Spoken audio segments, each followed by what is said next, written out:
in English, we are starting with the concept of active passive. आपने कभी कभी news सुना हो. When I start with active passive, the very first thing I say is आज तक या कोई भी ऐसा न्यूज सुनो. For example, there is a simple sentence: India won the match. But often this, in the news it is said, the match was won by India. वो लोग ये नहीं बोलते हैं कि India one the match. They focus on the word the match. तो जो active and passive होता है उसकी ब्यूटी ही यही होती है that we focus on the object. जब हमें फोकस करना है, like there are two words, one is the subject यानी कि जिसके बारे में हम बात कर रहे हैं, an object what has been done. तो जब हमें बोलना है इंडिया वन द मैच यानी कि हम इंडिया की तारीफ कर रहे हैं. But if we want to focus कि मैच को इंडिया ने जीत लिया, then we use the passive form. So the sentences हमारे जो भी होते हैं, whether it is written in present, past और future, sentences are written in two ways. मतलब we can use two ways. हम दो ways में लिख सकते हैं. One is active, जो कि ऊपर है, and the second one is passive.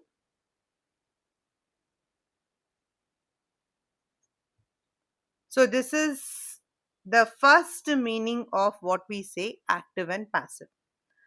तो अब हमारा second question आता है कि वायर और वाई डू वी यूज, जो मैं ऑलरेडी बता चुकी हूं कि जब हम लोगों को ऑब्जेक्ट पर या फिर हमारा जो जैसे न्यूज वगैरह होता है उसके अंदर we want to focus, then we use the active और the passive form of sentences.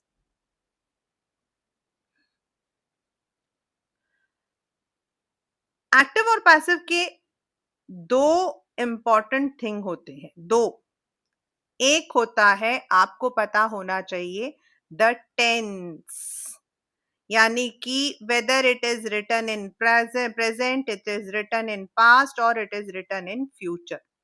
जो पहली चीज आपको पता होनी चाहिए वो है आपका टेंस. और जो दूसरी चीज आपको पता होनी चाहिए वो है that all the active and passives are changed into the participle form of verb. जितने भी हमारे वर्ब होते हैं, चाहे वो प्रेजेंट में लिखे हो या फिर हमारा पास्ट में लिखा हो, उसको हम थर्ड फॉर्म ऑफ वर्ब यानी कि पार्टिसिपल में चेंज करते हैं. ये हमारा पैसिव का जो है, दिस इज द रूल. बस आपको ये पता होना चाहिए कि कौन सा आपका जो सेंटेंस है वो किस टेंस में लिखा हुआ है, और देन जो वर्ब है उसको अकॉर्डिंगली आपने पार्टिसिपल फॉर्म के साथ में यूज करना. For example, India one the match, तो यहां पर जो वन है it is in past tense, and when we have used the passive form, हमने पास्ट यानी कि द मैच के साथ वॉज लगेगा. तो वॉज वन यहां पर जो है it is the participle form, not the second form. Win one one, तो जो थर्ड फॉर्म है वो हमने लगाया है. तो जितने भी आपके पैसिव सेंटेंसेस हैं उनमें हमेशा थर्ड फॉर्म ऑफ वर्ब ही यूज होता है. Always the third form of verb is used.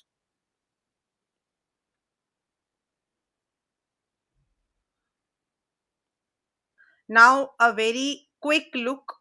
एक चीज before I proceed, I want to tell you that active and passive जो है, it is not only part of 11th standard, it is also part of 6th 7th 8th, and it is also part of your most important exam CUET. उसके अंदर आपका जो है active passive एक बहुत important topic है. मतलब you have the separate questions on this concept.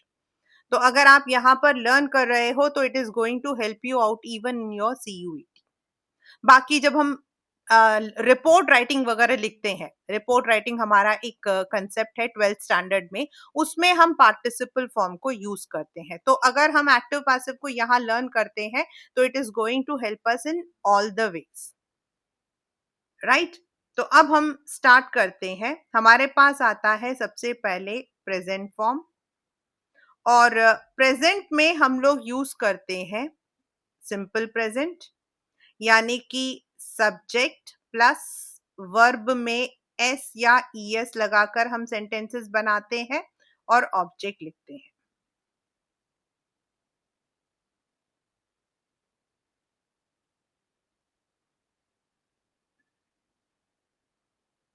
Example, India bats the match. S या ईएस कुछ भी नहीं लगेगा, एस आर कुछ नहीं लग रहा है। तो ये हमारा चेंज होगा ऑब्जेक्ट यानी कि मैच प्लस इज या आर। अगर हमारा ऑब्जेक्ट सिंगुलर है तो इस लगेगा, अगर हमारा ऑब्जेक्ट प्लूरल है तो आर लगेगा, प्लस वर्ब का third form and by subject, यानी द मैच हमारा ऑब्जेक्ट है, मैच सिंगुलर है इसलिए is, bats batted by India. तो जो ये इस है, इससे पता लग रहा है कि हमारा ये पैसिव फॉर्म जो है it is in present tense.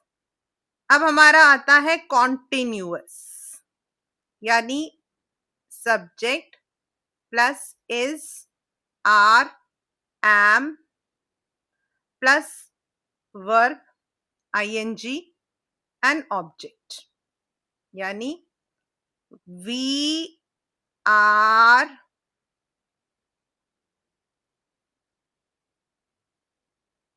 Driving the car.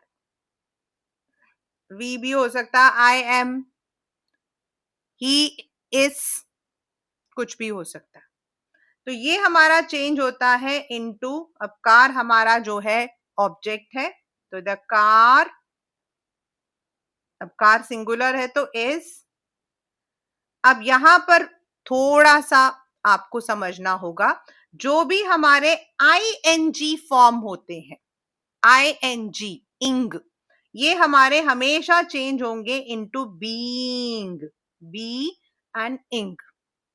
This is called as BE forms. और ये वाला जो क्वेश्चन है in your 11th standard, normally it comes in your grammar change में अभी आता है आपका। द कार इज बीइंग, अब ड्राइव का third form, drive, drive, driven by us. We है तो that changes into us, he है तो हिम, शी है तो हर। नेक्स्ट इज परफेक्ट, इसमें ज्यादा प्रॉब्लम नहीं आती।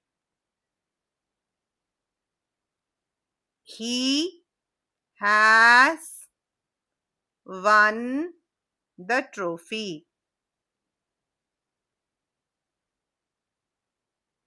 Has and won, इससे पता लगता है ये परफेक्ट फॉर्म है, और हैज से पता लगता है ये सिंपल है, सॉरी प्रेजेंट है। हैड होता तो पास्ट हो जाता। तो ही हैज और ये जो वन है ये ऑलरेडी वर्ब का थर्ड फॉर्म है। हम हमेशा परफेक्ट में वर्ब का थर्ड फॉर्म ही यूज करते हैं। तो this simply changes the trophy. अब हैज है तो the trophy has one by him तो हो नहीं सकता, ट्रॉफी ने उसको नहीं जीता। द ट्रॉफी हैज बीन, तो इस वाले में आपको याद रखना पड़ेगा, जब भी परफेक्ट टेंस आएगा आपको उसमें बीन लगाना है, और कॉन्टिन्यूअस में बीइंग लगाना है। In continuous it is being and in the perfect it is being. The trophy has been won by him. तो दिस इज एज सिंपल। बस आपको यही चीज याद रखनी है कि यहां पर हमारा जो भी हमारे एक्टिव में जो भी टेंस रहेगा उसको हमने यहाँ पर कैरी करना है। ऑब्जेक्ट के साथ हमेशा वो फॉर्म ही यूज होगा, जैसे अगर यहाँ कार्स होता तो आर आ जाता, द कार्स आर बीन। दूसरा आईएनजी फॉर्म है तो बीइंग आ जाएगा, और अगर आपका परफेक्ट फॉर्म है तो बीन आ जाएगा। ये मन में हमेशा रखना है। So now keeping the same, हमारा पास्ट भी सेम में चलेगा। If it is in the past tense वो भी हमारा सेम चलता है। That means in the simple past India one the match. यानी कि subject India plus past tense, second form of verb, win, won, sit, sat, write, wrote, ring, rang, plus object. ये हमारा form था। आपको ये वाला लर्न नहीं करना है, ये सिर्फ समझना है। अब पैसिव में हम इसको कैसे चेंज कर रहे हैं? The match. अब मैच जो है वो सिंगुलर है, तो वॉज वन बाय इंडिया। यानी हमारा ऑब्जेक्ट प्लस पास्ट टेंस है तो वॉज या वर लगेगा। प्रेजेंट में क्या लगा था? इज या आर लगा था, प्लस वर्ब का third form and by. Same is for your past continuous.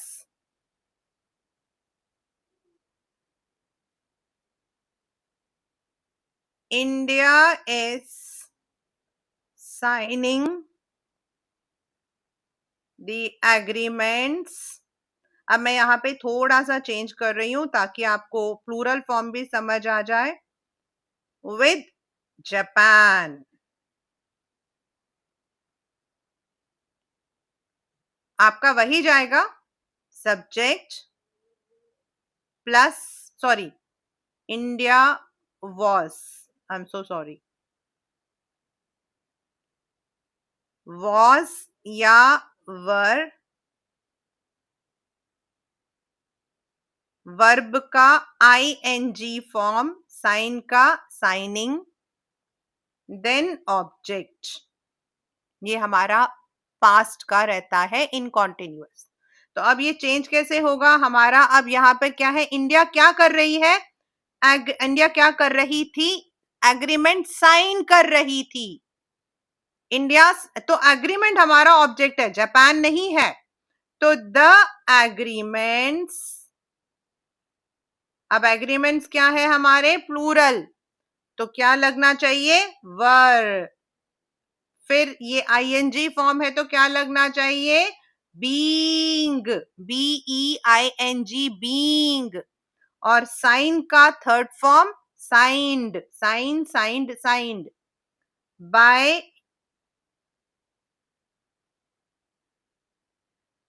India with Japan.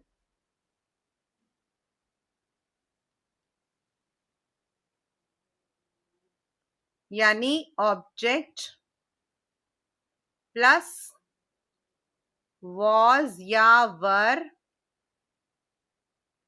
Being, verb का third form plus the rest sentence. The same is perfect tense.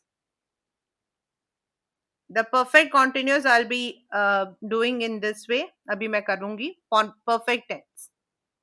यानी India had signed the agreements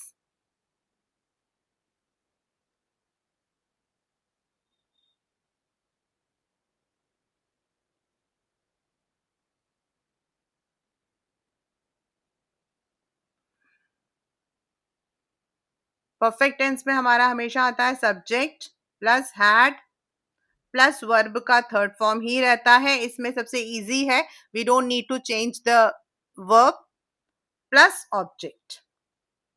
और इसको change करना भी आसान है क्योंकि हमें इसमें जैसे यहाँ was या were लगता है, यहाँ हमें वो नहीं लगाना है.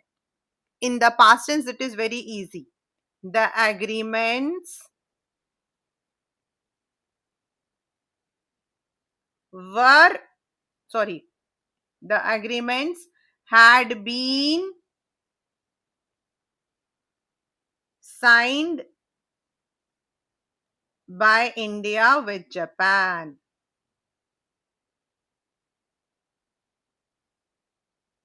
Had का had been हो जाता. That is the only thing. ऊपर एग्रीमेंट आ जाता, नीचे इंडिया आ जाता. अब हमारा दोनों in present as well as in perfect. We don't have it in future. So in present as well as in past, we have one thing that is perfect continuous. इसको मैं इसलिए अलग ले रही हूं, थोड़ा सा इसको अलग से समझाना था. Perfect continuous. अब परफेक्ट कॉन्टिन्यूअस में क्या होता है? नॉर्मली हमारा होता है आई, हम लोग पहले प्रेजेंट में कर रहे हैं. I have been writing this project since morning. इसमें हमारा आता है since या form, यानी कि हमारा जो टाइम पीरियड है वो इसमें रिफ्लेक्ट होता है. ये हमारा है प्रेजेंट टेंस में. This is in present tense. I have been. And if it is in the past tense, अब हमारा सेम हो जाएगा तो I had been writing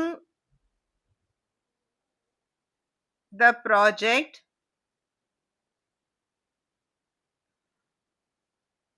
for 3 hours. मैंने सिर्फ सिंस और फॉर को अलग करने के लिए ये चेंज किया है. तो इसमें क्या है? हैव बीन राइटिंग, तीनों चीजें, यानी कि परफेक्ट भी है और कॉन्टिन्यूअस भी है. परफेक्ट भी है और कॉन्टिन्यूअस भी है. तो ऐसे सेंटेंसेस को चेंज करने के लिए हमें क्या करना पड़ता है?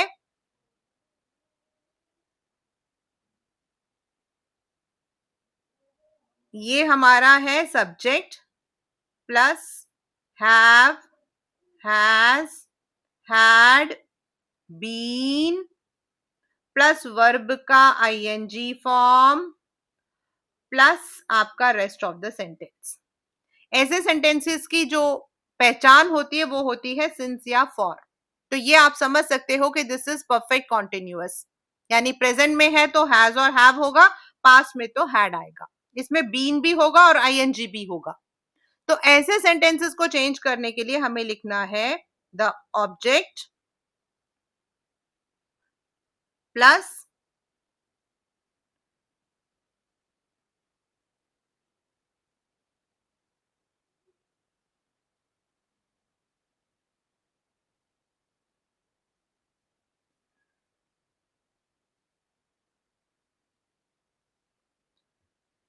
इसमें ऑब्जेक्ट प्लस, अगर प्रेजेंट है तो हैज और हैव, अगर हमारा ऑब्जेक्ट सिंगुलर है तो हैज, अगर प्लूरल है तो हैव, और पास्ट टेंस है तो हैड, और it will change into बीईआईएनजी.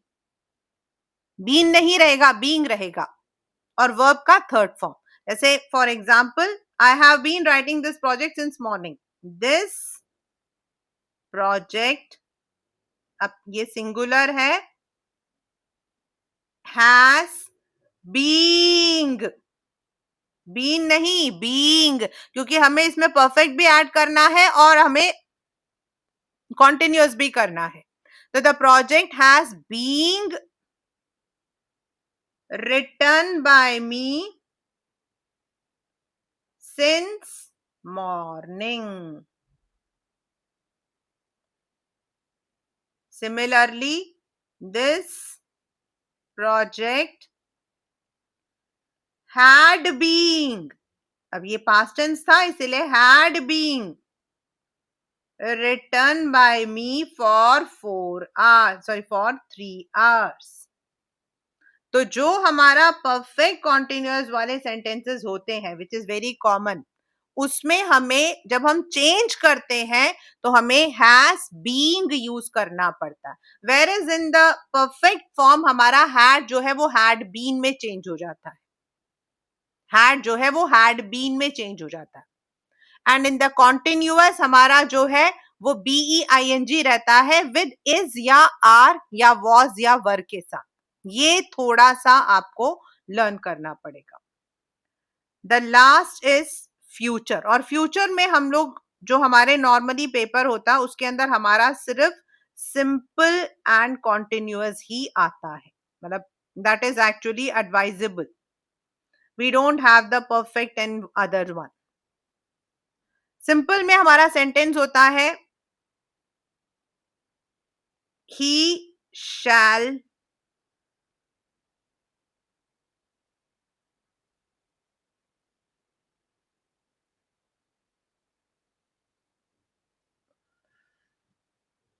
Sorry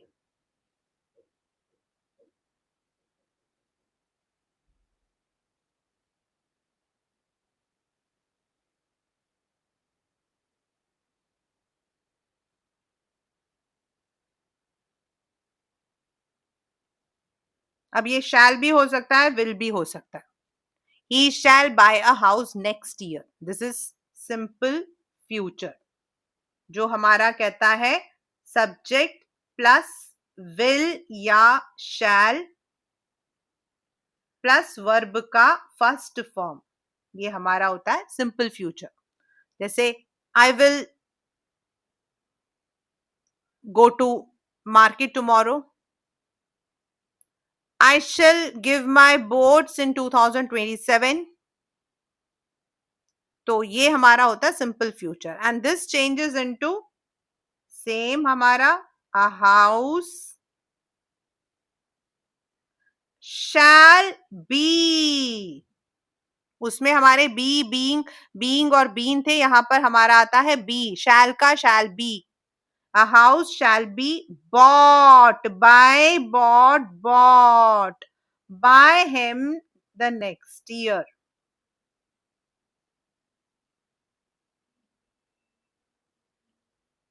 यानी हमारा जो पैसिव वॉइस है that changes into object plus will और शैल के साथ बी, वर्ब का third form and the rest of sentence.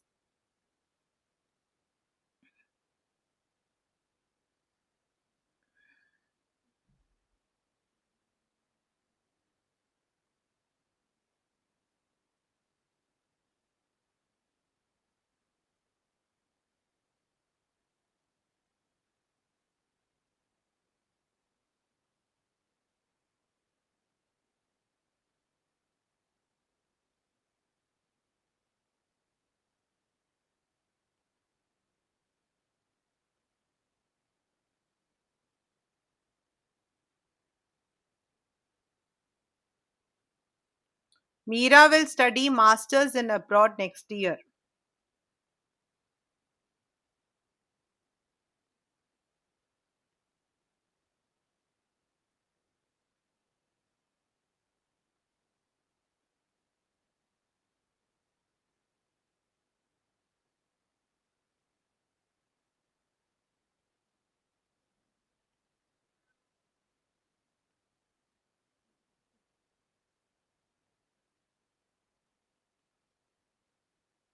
Simple formula, will changes into will be and जो भी हमारा verb रहता है उसका third form. Last but not the least is future continuous.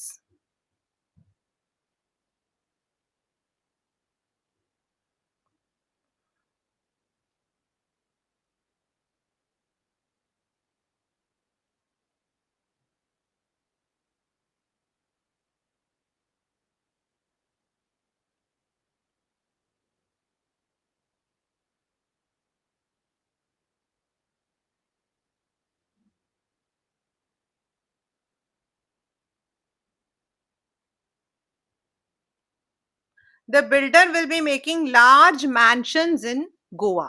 अब यहां पर हमारा क्या था? सब्जेक्ट, फ्यूचर है इसीलिए विल बी, और ये हमारा आईएनजी फॉर्म था वर्ब का, एंड ये हमारा ऑब्जेक्ट। तो this change is the same one, हमारा object,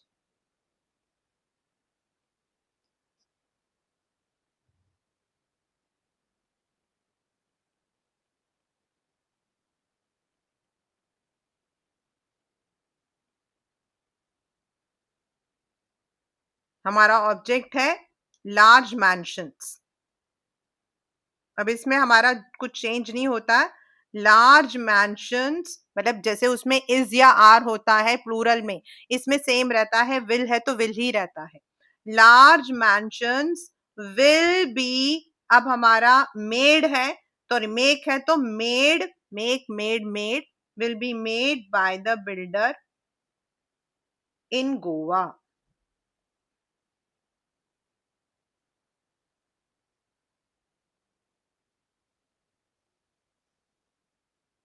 I'm also taking up future perfect because in some schools they add up future perfect. Though as per the grammar rule हमारा सिर्फ 8 आता है, that is simple में 4, simple past, sorry, simple में past, simple past, continuous, then आपका perfect and perfect continuous. Similarly present, simple present, present continuous, perfect and perfect continuous. Then हमारे आते हैं दो, that is in future, simple future and future continuous, but in some schools they even add this future perfect, so just I'm taking it up as a part, right?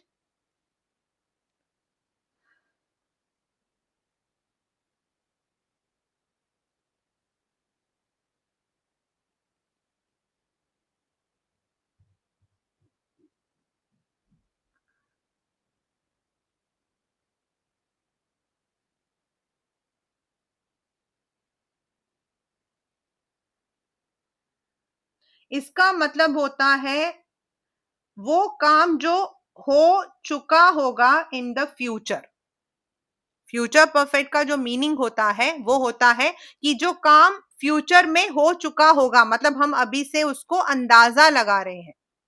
He will have pursued his studies by 2027. The builder will have built the mansions by 2027. मतलब ये हो चुका होगा, ये हम अंदाजा लगा रहे हैं।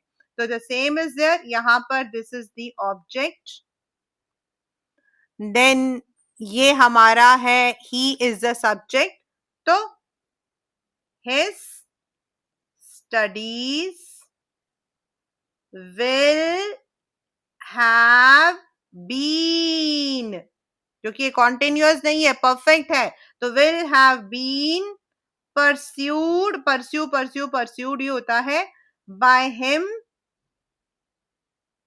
बाय 2027। बहुत रेयर चांस होते हैं, but still some of the schools use it, so I have used it. Will have will change into will have been. Perfect में हमेशा बीन लगता है, कॉन्टिन्यूअस में बीइंग लगता है। एक जो हमें ground rule active and passive में याद रखना है वो है third form of verb and looking into the tense. लेकिन सबसे ज्यादा जो याद रखना वो है हर वर्ब का थर्ड फॉर्म, यानी you should always learn the verbs जो आपके फॉर्म्स होते हैं वो, जैसे sit sat sat, ring rang rung, तो पैसिव में हम रंग यूज करते हैं। The peon rings the bell. The bell is rung by the peon. So it is as simple. If you are master in tenses, you know tenses and the third form of verb, then you can easily change active to passive. So that's the ground rule for changing active and passive.